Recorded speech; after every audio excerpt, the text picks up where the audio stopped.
Hi, everyone, and welcome to the second episode of Like, Share, Follow.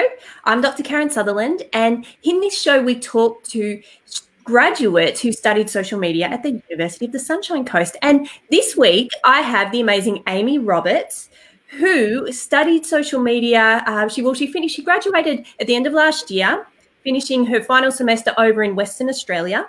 And not only did she graduate from USC, but she also took out last year's Social Media Marketing Institute's Best Student Campaign of the Year award. So welcome, Amy. So I haven't seen you since probably about this time last year. So tell me, what's happened between now and then? A lot. I moved to Perth, and that's one of the benefits of studying. Sorry if you can hear that noise. Of studying social media online is that you can do it from anywhere. So I was like, great, cool, I'm moving to Perth. I started my own business, Power Class Communications, and got some clients on board. And I was doing a lot of business events and just meeting people there purely because I wanted to learn. That's why I went to the event. But then, you start chatting to people and stuff like that. So that was really great. And then I went to this Certified Ballers live event over here in Perth. And it's like a big event. We had Mark Boris fly over from the East Coast. And I was introduced to Your Social Voice and met the team there and listened to Kim Barrett, the owner of Your Social Voice, on stage. And that was really cool.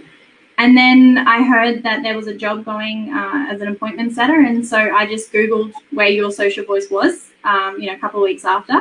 Rocked up and knocked on Kim's door and was like, hey, can I have a job? Like, no sales experience on the phone, but I'll work it out. Like, I'll start tomorrow. He's like, oh, okay.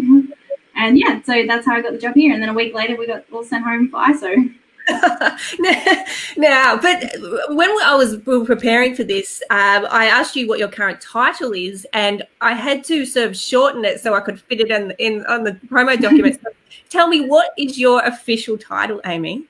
Yeah, so I am an appointment setter, a community engagement officer, and a client accountability officer as well. So, yeah.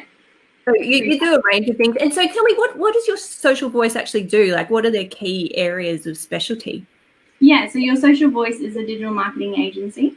We do a done-for-you side of the business where we have small to medium-sized businesses all the way up to companies in the ASX. That we do mainly like Facebook, specialize in Facebook advertising. And then the other arm of the business is like a done with you. So we do digital marketing sort of courses for business owners, and that's like my clients who I look after now. And yeah, we train and teach them online as well as every week, like on Zoom sessions, helping them create Facebook advertising and marketing for their business. Excellent. And now, look, I have to also thank you for giving me the inspiration to actually start this show. So I don't know if you actually knew that, but I remember we were having a little conversation. There was a call out for this year's Social Media Marketing Institute Awards, and there weren't any student entries. And I'd been trying to push my students at USC to come on. It's a really great thing to do and to enter. And then I thought, look, maybe I'll ask Amy to see if she'll put together a video explaining the benefits she's gained from winning this award and even just entering. And it was during that conversation that Amy said to me, because I made a video earlier with when Amy was still a student with another student called Shelby McQueen, who hopefully we'll interview her in the coming weeks. I love her. And Shelby she already had real clients and paying clients while she was studying. And so I thought, look, I want to interview Shelby to see how she does it so it might inspire other students. And Amy, when in this later conversation, said it was that video that actually inspired me to do the same. And so I thought there's definitely something in this. I can encourage students and grads until I'm blue in the face, and I do. But I think that really that sort of peer-to-peer conversation is the thing that really gets traction and gets activity going. And so because of that, because Amy did this video encouraging other students to enter the Social Media Marketing Institute Awards, I ended up getting 3 groups of students enter just because of your video. So firstly, thank you for that, but also thank you for giving me the idea to do this. So Yeah, so let's sort of kick off with some more of the questions. So as part of this, your career journey now, what's been some of the best advice that you've been given? Done is better than perfect. Yeah. Very good. That is, and it is true, isn't it? Yeah. And I think I was using a bit of that perfection as an excuse to procrastinate. As you're well aware, I was a little bit late on some assignments more than I was on time. And so, just done. Just get it out, get it done. You know, as long as it ticks all the boxes, and it doesn't have to be perfect. That's right. And I think that is really, when we're talking about social media content, that is a really important piece of advice, because really it's you perfect it by doing it. It's not going to be perfect the first time. You've got to do it to get better. And so, I think that idea of it has to be perfect actually really prevents a lot of people from putting themselves out there. And there needs to be, I guess, more activity in that. Sometimes, just feeling the fear and doing it anyway. Yeah, absolutely. And so when you went for the job at your Social Voice, what do you think it was that set you apart from other graduates and other people going for that role? I tend to think about what everyone else is doing and then not do that. So, everyone probably would have just sent a resume, or they apply for companies that they'd like to work for and things like that. Well, I'm sort of like, well, I'll just start my own business so then I can work with the clients I want to. And then when applying for a job, when I knew it was your Social Voice that I wanted to work for, I was like, well, I'm just going to go in there. If you don't ask, the answer is always going to be no. So I'll just go in and be in person. And then if he has any questions, he can ask me rather than send a resume and hope for the best. Yeah. So, I feel like that's probably what I've just done. Yeah. And no, it's excellent. And that's right. Like, so don't do what everyone else is doing, because you need to stand out, because so many people are going for jobs now that it's really important to try and, I guess, set yourself apart from everyone else in a good way, because it can also work the other way. So, yeah, I was very lucky to have thought to take, to go and apply for the job just before we all got sent home for isolation. And what I was doing every couple of weeks was actually sending Kim a list of ideas. So, for example, like Aiden's podcast, Stories Behind the Grind, that you were on, I suggested that he could be on that. I suggested for him to get on Ticker on LinkedIn, and he did. He's on, one of the Facebook videos as well. And so I just kept on sending ideas, sending how I felt like what he could do for a business development perspective, and also from like a client perspective. So it was actually my idea for having an accountability officer. It just wasn't my idea for it to be me. Yeah. So when I came back out, all that sort of, I guess, extra value I added, Kim was like, well, why don't you do it? And I was like, oh, okay. So you created your own job, really. Yeah. That's amazing. And so now, thinking about your time at university, what do you think were the most important skills that you learned there that have really helped you when you've been out working in the field? Yeah, like obviously, content creation and things like that, but something that you really, every semester you would talk about, and you would like really, push it back to home. So it was really ethics and confidentiality when you're dealing with clients. And, we had real clients throughout the degree as well, and being able to practice the confidentiality and the ethics and the values and things like that. So when I started my business and I would go to people and be like, oh, I could help out with social media, whatever, they were like, yeah, here's my passwords. And it's like, whoa, like this is a big responsibility when you're giving it out so easily. And so being able to be like, okay, cool, I know, obviously it's common sense, but you put in practices in place to ensure that confidentiality to the extreme is protected. Yeah, absolutely. And so on the flip side of that, what are some of the skills that when you've been out working in the field, you wish you'd learned at university that you don't have, or you didn't have when you graduated? Yeah, I think, there's only so much that you can learn while you're at uni. And it's really good, Karen, that, if I had a question, I could just come to you and you would be like, yeah, I can send you templates or send you examples or something to help you out. But one of those things was, contracts for clients. Having my own business, I had to write the contracts.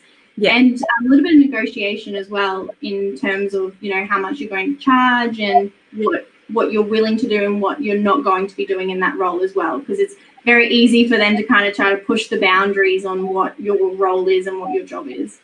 Yeah, absolutely. And it was that sort of feedback as well. We had a course that the first run was that you did social media management.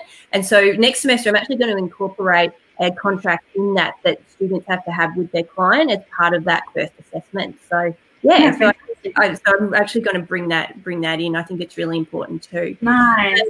Yeah, and so now what is one of the skills or tools or social media bits of information that has really excited you in the last 2 weeks?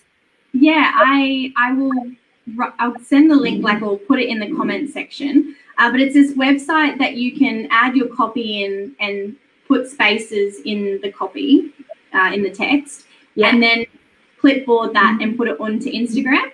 So in the captions on Instagram, instead of having to go space dot space, you've been able to create that space in your copy without having to do anything like that. So yeah, I thought that was pretty interesting, and it's free.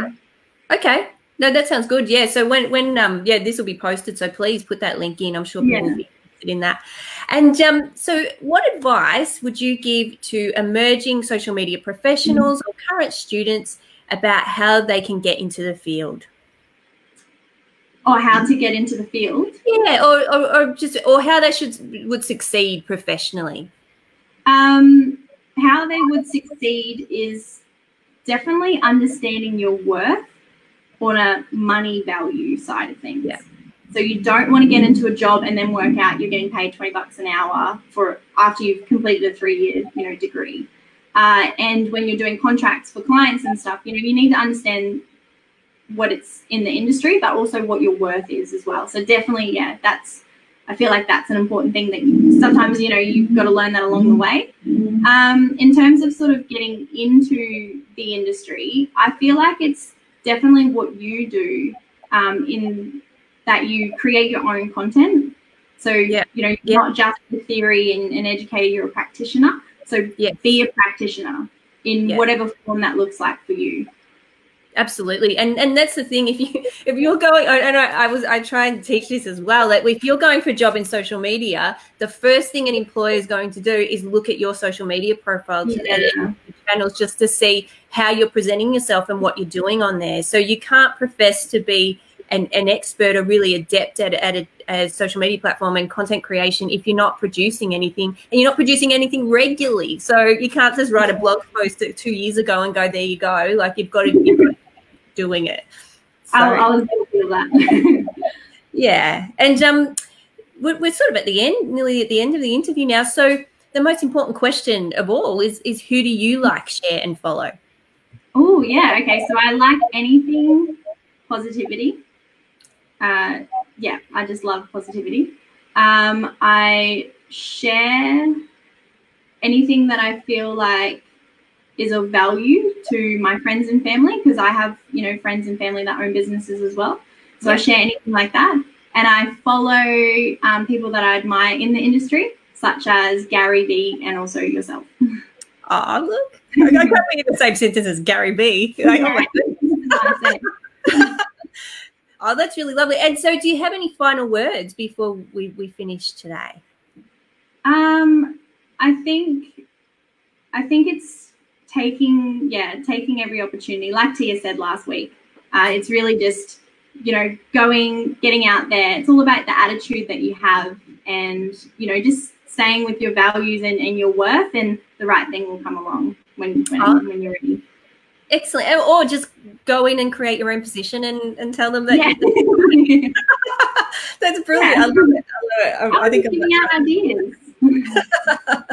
Well, thank you so much, Amy. It's been brilliant talking to you again, and good luck with your current role and your agency. It's amazing. I love seeing how you just keep going and keep thriving and developing your own stuff. I love it.